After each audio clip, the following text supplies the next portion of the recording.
আসসালামু আলাইকুম রহমতুল্লাহ। খেলা আসলে চোখ জুড়ানো খেলা। আজকে অনেকদিন পর বাংলাদেশ দল রানে ফিরেছে। অভিনন্দন সাকিব, নাম্বার ওয়ান অলরাউন্ডার মতোই ফিরে এসেছে। চমৎকার ব্যাটিং দেখার মতো। এরপর বোলিংয়ের কি বলবো, এই ম্যাচটা জিতানোর পিছনে মুস্তাফিজ অনেক বড় অবদান রেখেছে। 4 ওভার বল করে মাত্র 12 রান দিয়ে 1 উইকেট। চমৎকার বোলিং আসলে মুস্তাফিজ। আগে প্রথম প্রথম যখন মুস্তাফিজের খেলা শুরু হয়, ওই রকম বোলিংটা আজকে উপভোগ করলাম। অসাধারণ। অভিনন্দন বাংলাদেশের সব প্লেয়ারকে, সব দর্শককে। বাংলাদেশের জন্য দোয়া করবেন, সামনের ম্যাচগুলো যেন ভালো করতে পারে। আজকে অলরেডি সুপার 8 নিশ্চিত হয়ে গেছে।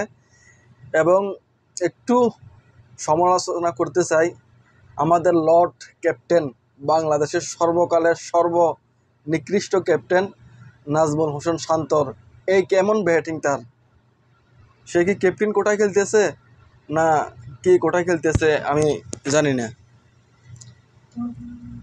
প্রত্যেকটা দিন যদি এরকম খারাপ করে তাহলে দলটা কিভাবে জিতবে? আর প্রত্যেকটা দিন একজনের কাছ থেকে ভালো আপনি ব্যাটিং আশা করবেন, তাও তো হয় না। তাওহিদ হৃদয় প্রত্যেকদিন ভালো করবে, মাহমুদুল্লাহ প্রত্যেকদিন ভালো করবে, এমনটাও তো নয়।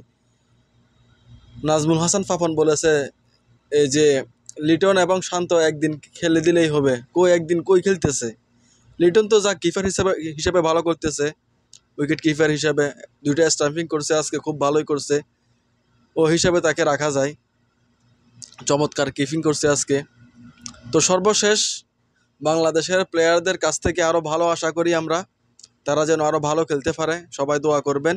অভিনন্দন বাংলাদেশ যেন ভালো কিছু করতে পারে সে আশা রেখে সবাই বাংলাদেশের জন্য অনেক অনেক দোয়া এবং ভালোবাসা। আসসালামু আলাইকুম।